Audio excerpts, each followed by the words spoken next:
Je veux voir le bonheur dans chaque œil de chaque spectateur. Il faut que tu respires. Moi à mon bisounours, je lui fais des bisous, des gentils, des doux. Et si on considérait que l'économie sociale et solidaire, c'est celle de demain, et que l'engagement, c'est la vie et la norme, celle qu'il faut changer. Pour changer la norme, justement, il faut commencer par se parler et par en parler normalement. Je suis Flavie Després, je suis la directrice associée de Care News et depuis 4 ans, je rencontre celles et ceux que l'on appelle des acteurs de l'engagement. Ils en ont fait une reconversion, ou leur carrière, dans la création de valeurs, les vraies, celles qui respectent l'environnement, la santé, la cohésion sociale et territoriale. Pourtant, ce sont des gens normaux, ce ne sont ni des bisounours, ni Gandhi, ni des danseuses du président, ni des militants zadistes. Ils ont des coups de génie et des coups de blues. Ils gèrent de l'humain, salariés, bénévoles, clients, investisseurs. Ils suivent des objectifs et font régulièrement les comptes. Ils ont des amis, des amours et des emmerdes. Ils s'appellent Fred, Lucie, Jean, Joséphine, Maud, Sylvain. Et ce sont, comme beaucoup d'entre nous, des acteurs de l'engagement. Mon engagement, à moi, c'est de leur parler normalement et de leur poser les vraies questions, d'en changer la norme. Il existe une énergie renouvelable qui peut facilement alimenter votre appartement. Pour le prix d'un kebab mensuel, c'est leur punchline, vous passez chez un fournisseur d'énergie renouvelable et propre. Il existe aussi une fausse énergie verte, comme il existe du faux bio ou de la fausse green fashion. Depuis 2015, Enercop promeut et développe les énergies renouvelables, incite à la maîtrise de la consommation et milite pour l'appropriation citoyenne de la question énergétique. Avec Emmanuel Soulias, son directeur, nous allons parler de cette question énergétique à la française, d'alternatives pour un monde durable et d'entrepreneuriat militant. De pourquoi c'est plus cher Enercop, mais pas tant que ça. Côté chiffres, c'est tout aussi passionnant, avec une levée de fonds réalisée en partie auprès de clients, qui sont des sociétaires, et d'organismes de finances solidaires. On va aussi parler d'essaimage national pour développer un chiffre d'affaires déjà très conséquent, mais qui grimpe toujours. Bonjour Emmanuel Soulias. Bonjour Flavie. Vous êtes directeur général de Enercop, qui est l'énergie militante.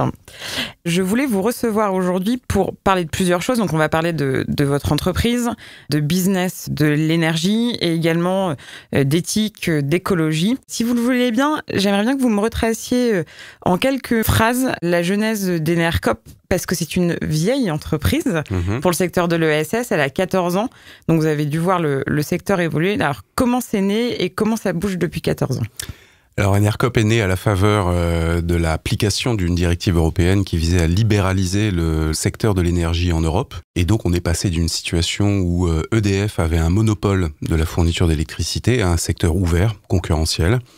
Donc on peut regretter bien évidemment le fait que cette libéralisation se mette en marche, mais en tout état de cause, les fondateurs d'Enercop, dont je vais dire quelques mots, ont acté le fait que dans une certaine mesure, le service public de l'énergie disparaissait et qu'il fallait créer un service citoyen de l'énergie. Et donc ça devait répondre à 3 enjeux principaux. Le premier, c'est d'abord promouvoir les énergies renouvelables. Donc Enercop a été le pionnier de la fourniture d'électricité d'origine 100% renouvelable. Ça veut dire que l'électricité qu'on propose, elle est issue en amont d'installations solaires, photovoltaïques, éoliennes, hydrauliques et biomasse. Ça, c'est un premier élément qui reste aujourd'hui un élément marqueur d'Enercop. Deuxième élément, on a choisi un statut coopératif et plus spécifiquement un statut particulier qui s'appelle SIC, Société coopérative d'intérêt collectif. Tous les mots sont importants. On est là pour servir l'intérêt général et puis on est là surtout pour impliquer les citoyens, quels qu'ils soient producteurs, qu'ils soient consommateurs, qu'ils soient des collectivités, des partenaires, différentes parties prenantes au sein de la gouvernance d'Enercop. Et ça, c'est vraiment le point marquant d'Enercop, c'est redonnons aux citoyens le pouvoir sur cette question énergétique qui est opaque, qui est centralisée, qui est technique, qui est largement incompréhensible. Le deuxième élément de ce statut coopératif, c'est qu'on est à lucrativité limitée. On n'est pas là pour faire du pognon, c'est pas l'objet d'Enercop. C'est vraiment de servir l'intérêt général et l'ensemble des profits, quand on en fait, sont réinvestis dans le projet. Et puis le troisième marqueur à la création d'Enercop, ça a été de choisir un modèle décentralisé, à l'encontre des modèles énergétiques dominants qui sont des gros modèles centralisés. L'idée, c'est de recouvrir le territoire français de coopératives locales à l'échelle d'une région. Et l'idée derrière aussi, c'est de préfigurer ce qu'on appelle le circuit court de l'énergie, de la même manière qu'on parle du circuit court de l'alimentation ou d'autres circuits courts. Sur un territoire, les producteurs, les consommateurs mutualisent leurs besoins et leurs capacités au sein de la coopérative, étant entendu qu'on ne produit pas et on ne consomme pas l'énergie de la même manière à Avignon ou à Lille. Est-ce que la création d'Enercop, c'est un effet d'opportunité ou est-ce que c'était un sujet qui les intéressait déjà, les fondateurs ? C'est un sujet qui a fait réfléchir beaucoup des fondateurs. Parmi nos fondateurs, il y a des ONG et des associations environnementales type Amis de la Terre, Greenpeace. Il y a un réseau qui s'appelle Sortir du nucléaire, dont les motivations sont assez explicites. Il y a des professionnels des énergies renouvelables qui, eux aussi, avaient l'envie de développer les énergies renouvelables. Il y a des acteurs de l'économie sociale et solidaire. Je peux citer Biocop et la NEF, qui est la banque éthique rattachée à Crédit Coopératif et au groupe BPCE. Donc tous ces acteurs-là avaient aussi dans l'idée de se dire que le modèle citoyen, démocratique, décentralisé de l'économie sociale et solidaire pouvait s'appliquer aussi sur le champ de l'énergie. Alors, on n'est pas là pour faire du pognon, mais vous en faites un petit peu quand même. C'est combien le chiffre d'affaires de Enercop ? Alors en 2018, ça sera 72 millions d'euros. Ça fait combien de clients ? Ça fait 75 000 clients. Donc 75 000 clients pour juste relativiser les choses. Aujourd'hui en France, quand on prend les particuliers, les entreprises, les collectivités, il y a 35 millions de compteurs. Donc 75 000 sur 35 millions. Vous voyez bien qu'on est un tout petit acteur. Ça me permet de faire un focus sur le secteur. Aujourd'hui, EDF détient encore 80% de parts de marché, plus de 80% de parts de marché.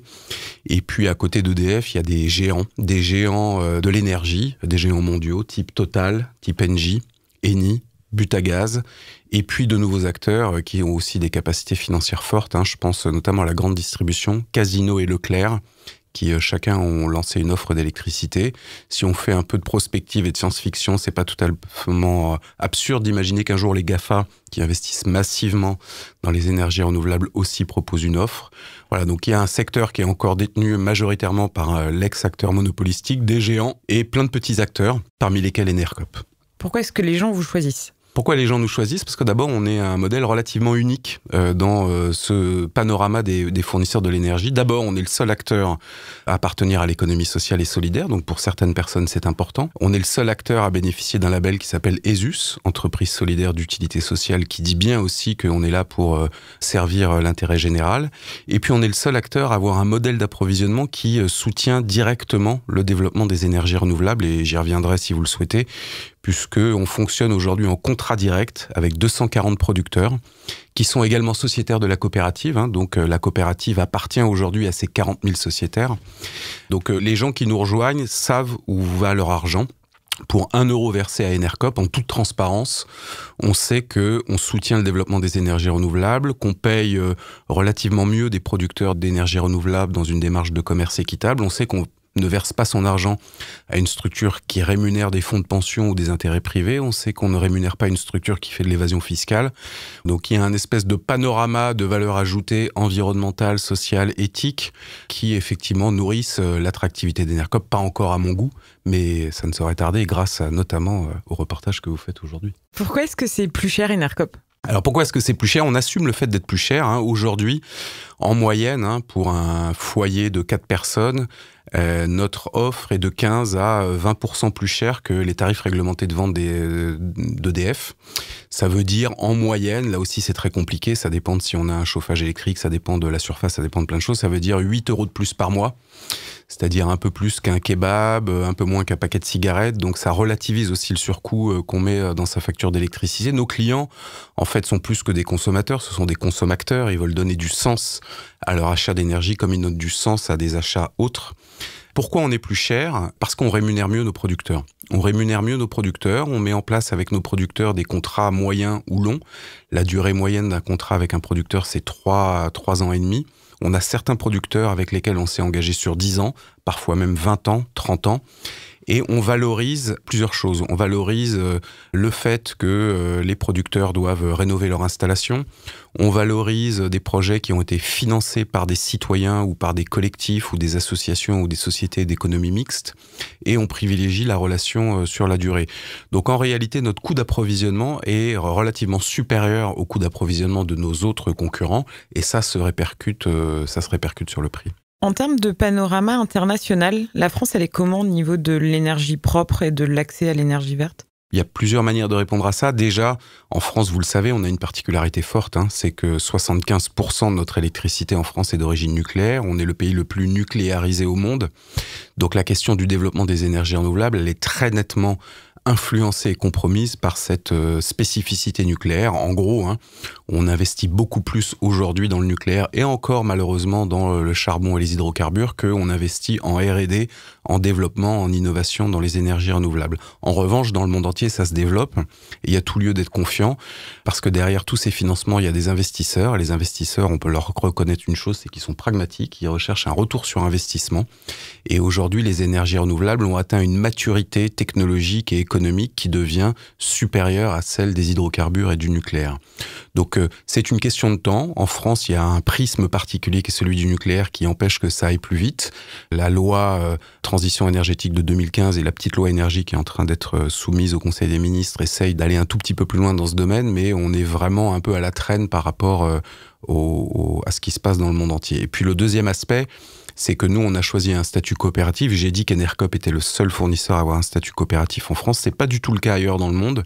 Nous, on fait partie d'un réseau européen qui s'appelle RESCOP et qui fédère tout un tas de producteurs, distributeurs, fournisseurs d'électricité renouvelable. Cette dimension coopérative, elle est très très très répandue dans les pays nordiques, sans surprise, en Allemagne. Elle est très forte en Angleterre et elle commence à se répandre aussi dans les pays du Sud. Je peux citer le Portugal, l'Italie, l'Espagne, la Grèce. Voilà, donc on est un tout petit peu à la traîne effectivement sur l'engagement dans les énergies renouvelables et sur des modes de gouvernance citoyens et participatifs par rapport à ce qui se fait ailleurs dans le monde. Je rebondis sur vos investisseurs, parce que vous avez levé des fonds il n'y a pas très longtemps. Qui est-ce qui investit dans une structure comme Enercop ? Les premiers investisseurs, ce sont nos sociétaires. Donc on a 75 000 clients, 40 000 sociétaires qui sont sociétaires des 11 coopératives du réseau. Ça veut dire que c'est une propriété collective de ces 40 000 personnes et ce sont eux qui constituent notre capital.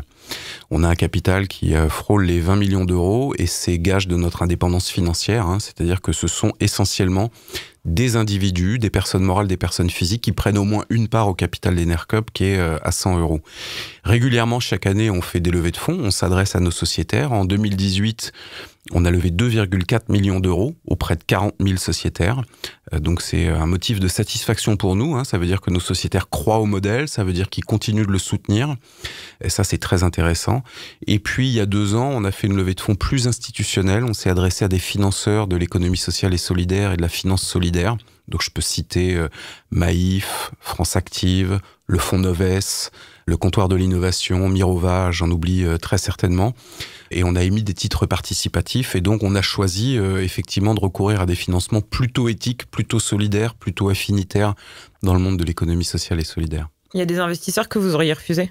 Il y a des investisseurs qui se sont présentés à nous et avec lesquels on n'a pas donné suite, effectivement. D'accord. 14 ans d'Enercop, c'est une vieille structure pour l'économie sociale et solidaire. Bon, les coopératives, généralement, c'est plus ancien, mais c'est vrai que tous les entrepreneurs sociaux, c'est un mouvement, enfin une visibilité du moins beaucoup plus récente.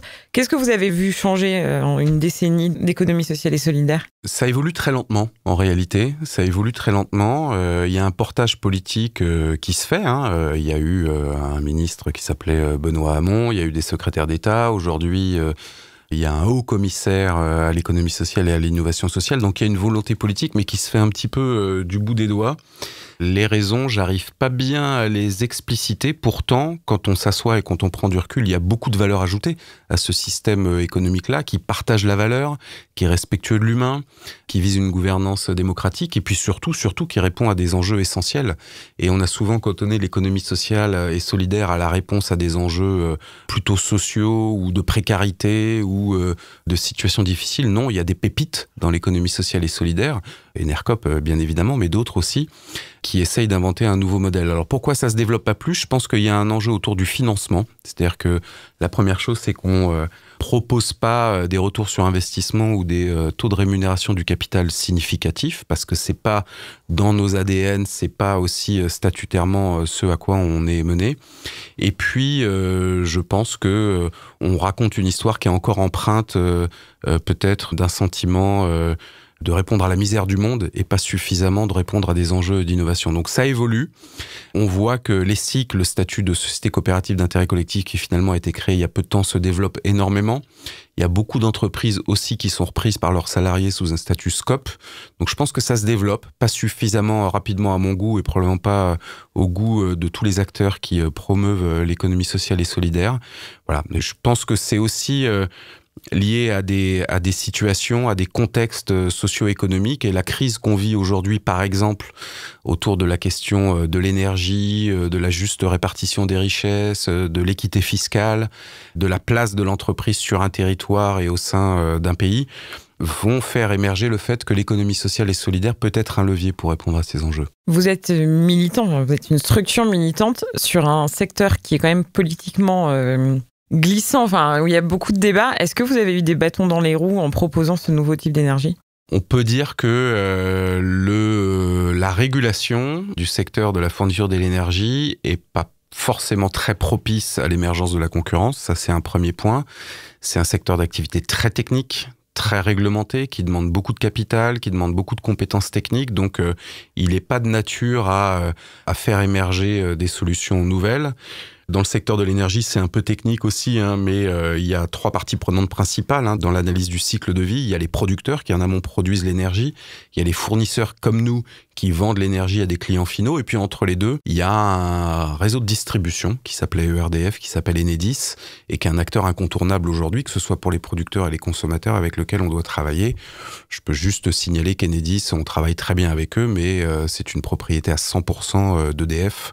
Donc ça dit bien aussi que le système est quand même très très marqué par une histoire passée. En parlant de système, j'ai une petite transition. Vous avez un engagement qui est d'aider les gens à maîtriser la consommation. Comment ça se fait qu'en France, en 2019, il y a encore des déperditions d'énergie et qu'on n'est pas plus à la pointe ? Parce que c'est un sujet qui on est sensibilisé depuis assez longtemps, mais comment ça se fait qu'on en est là ? Et du coup, c'est quoi les pistes pour améliorer ça ? C'est vrai, vous avez raison, mais ça fait écho à ce que j'ai dit tout à l'heure. On est un système très centralisé. J'ai dit que l'électricité en France était à 75% d'origine nucléaire. C'est 58 réacteurs nucléaires qui produisent cette électricité. Donc on imagine bien que pour desservir toute la France, il y a de la perte en ligne. Donc le système n'est pas forcément efficace et c'est la raison pour laquelle nous, comme d'autres, on plaide pour des dynamiques plus en circuit court, qui sont forcément plus efficaces et avec moins de déperdition. Le deuxième sujet, c'est qu'effectivement, la question énergétique, elle peut pas se considérer sans considérer les usages. Et parmi les fondateurs d'Enercop que j'ai pas cité tout à l'heure, il y a aussi les fondateurs du scénario Négawatt, et nous, on s'en inspire très largement, c'est-à-dire un triptyque qui est efficacité énergétique, énergie renouvelable et sobriété. Nous, on incite beaucoup nos clients à mieux comprendre leur consommation, à mieux l'optimiser, ce qui nous vaut parfois des remarques un peu étranges, c'est-à-dire mais c'est contre-productif, vous allez faire moins de chiffre d'affaires si vos clients consomment moins. De facto, d'ailleurs, on constate que la consommation moyenne d'un client Enercop, elle est 20% moins importante que la consommation moyenne d'un profil type Enedis, d'un consommateur moyen. La marge. Voilà, donc c'est pas forcément de notre fait, c'est aussi parce que les gens qui viennent vers Enercop ne viennent pas uniquement que pour les énergies renouvelables, je l'ai dit, ils viennent pour le modèle économique, mais ils viennent aussi pour cette approche négawatt ou de sobriété et d'efficacité. Donc je pense qu'on va pas suffisamment loin dans le domaine, on n'a pas, même si ça commence à venir, on fait pas suffisamment de pédagogie et d'explication sur les usages qu'on peut faire de l'électricité. La meilleure électricité, on le sait, la plus propre, c'est celle qu'on ne consomme pas. Et puis, d'un point de vue portage politique, on le sait aussi, on n'investit pas suffisamment dans la rénovation des bâtiments, dans l'efficacité énergétique de tout un tas d'installations et d'usages. Donc ça, c'est un sujet sur lequel, effectivement, on est vraiment à mi-chemin. Concernant on parlait de rénovation, la précarité énergétique qui touche plusieurs millions de personnes en France. Est-ce que vous militez, j'imagine que vous militez aussi pour un accès à l'énergie, mais c'est quoi les pistes pour faire bouger les choses, pour pallier ce problème ? Il y a vraiment plusieurs leviers. Il y a un dispositif qui existe aujourd'hui qui s'appelle le chèque énergie, qui est plutôt une bonne solution, mais qui ne répond pas, bien évidemment, que ce soit en volume ou en quantité, aux besoins de ces près de 12 millions de personnes qui sont en situation de précarité énergétique. J'ai rappelé aussi qu'il y avait un besoin de rénovation, d'amélioration de l'efficacité énergétique des logements, puisque c'est ça aussi qui occasionne ces déperditions, qu'il ne faut pas dissocier la question énergétique de la question sociale. Les gens qui sont en situation de précarité énergétique, de manière générale, sont en situation de précarité plus large, et les logements qui sont des passoires énergétiques sont aussi des lieux insalubres, générateurs de tout un tas de pathologies. Nous, la question, comme on l'aborde à notre humble niveau, on a créé il y a 2 ans un projet qui s'appelle Énergie solidaire, et en fait, on propose à tous nos clients de faire du micro-don sur facture, c'est-à-dire de nourrir un fonds qui s'appelle un fonds de dotation, qui s'appelle Énergie solidaire et qui travaille de manière très proche avec tout un tas d'acteurs autour de la précarité énergétique. Donc en étant client Enercop, on peut aussi soutenir des projets d'intérêt général qui accompagnent les personnes en situation de précarité sur des éco-gestes, qui peuvent accompagner aussi des programmes de rénovation. C'est un programme qu'on a lancé il y a 2 ans, dont on est assez satisfait et qu'on aimerait à terme proposer à d'autres fournisseurs d'électricité. On ne s'en sent pas propriétaire, on pense que c'est vraiment un sujet d'intérêt général et c'est une des manières, comme d'autres, d'y répondre, mais je pense que vraiment le levier principal, c'est l'investissement public. L'investissement public, est-ce que vous avez beaucoup de collectivités clientes ? Alors, on a à peu près 200 collectivités clientes, ce qui n'est pas énorme, mais c'est lié à 2 choses. La première, c'est que c'est un métier très très particulier de vendre aux collectivités, que fin 2016, il y a eu une ouverture à la concurrence d'un marché qui est celui des compteurs de plus de 36 kVA, plus d'une certaine puissance. Et ça veut dire que les collectivités, les grands comptes ont pu effectivement choisir leur fournisseur d'électricité, ce qui nous a permis, nous, de nous développer sur ce segment-là. On travaille avec des villes comme Paris, Lille, Nantes Métropole, Rennes, des régions. Strasbourg, non, parce que Strasbourg, c'est un territoire particulier. C'est un territoire, comme il y en a beaucoup en France, qu'on appelle les entreprises locales de distribution. Donc, ce sont des monopoles locaux. Donc, Strasbourg, c'est Électricité de Strasbourg. C'est la capitale de l'économie sociale et solidaire, c'est bien pour sûr, ça que je on me demande. aimerait bien y aller aussi, mais chaque chose en son temps. Aujourd'hui, il y a un fournisseur, distributeur particulier qui est Électricité Strasbourg, de la même manière qu'il y a Gaz Électricité de Grenoble, à Grenoble, par exemple. Donc, les collectivités, c'est très intéressant de travailler avec elles et elles sont très intéressées par notre modèle parce qu'elles sont très intéressées par la relocalisation de l'emploi, par sa dynamique de circuit court. De la même manière que sur l'eau, on voit de plus en plus de collectivités qui veulent se réapproprier la gestion de ce bien commun, sur l'énergie aussi, et donc on travaille beaucoup avec des collectivités, avec des sociétés d'économie mixte, et on travaille avec elles en tant qu'Enercop, mais on travaille aussi avec elles dans le cadre d'une autre organisation qui s'appelle Énergie Partagée, qui est une structure qui incite les particuliers à investir dans les énergies renouvelables, et Énergie Partagée travaille beaucoup avec les collectivités pour développer des projets locaux.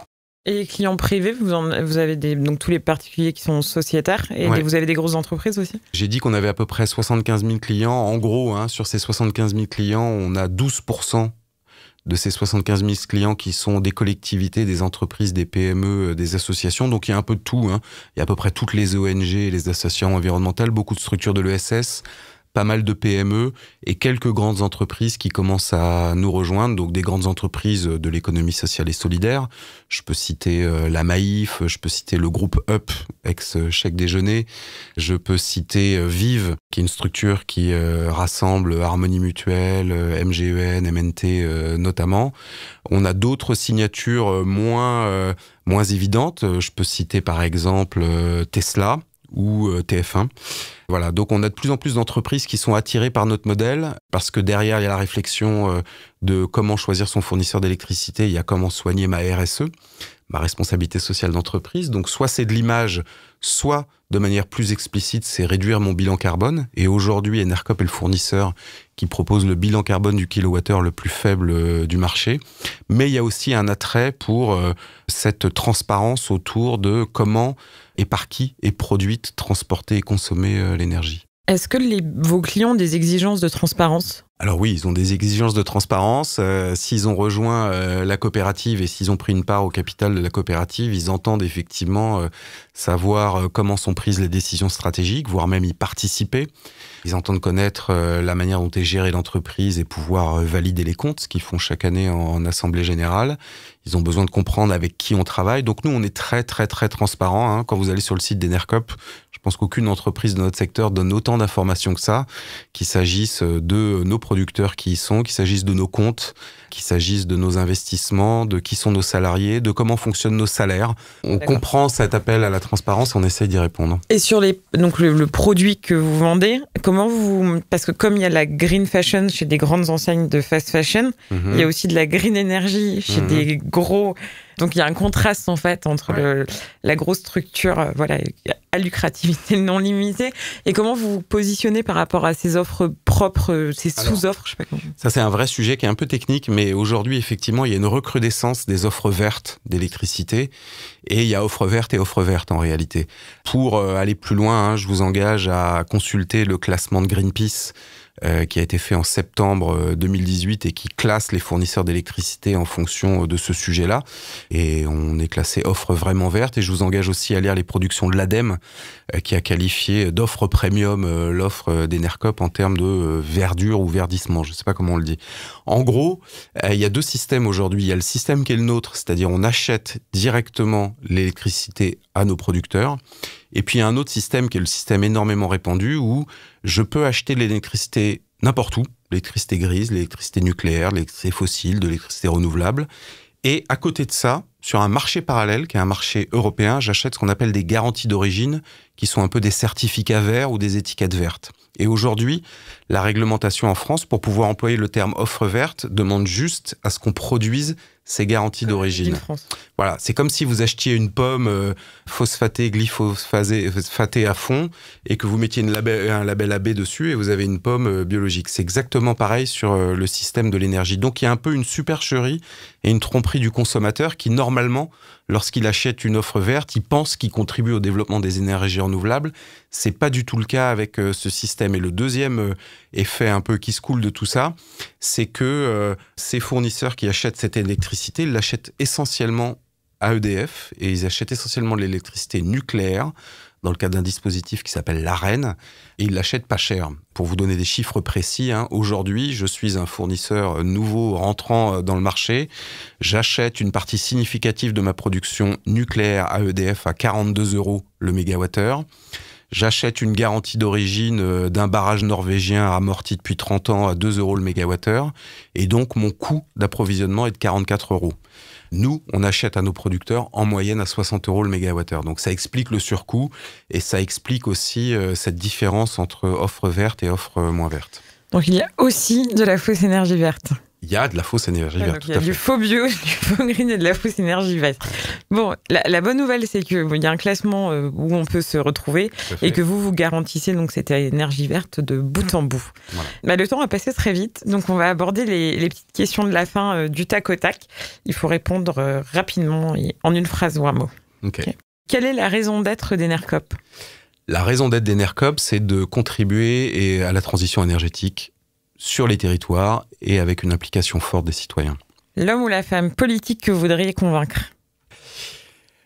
Aujourd'hui, il n'y a pas le choix. C'est le président de la République. C'est lui qui détient toutes les clés. On a eu 2 ministres de la transition écologique et solidaire successifs qui étaient clients d'Enercop, Nicolas Hulot et François de Rugy. Ça ne suffit pas.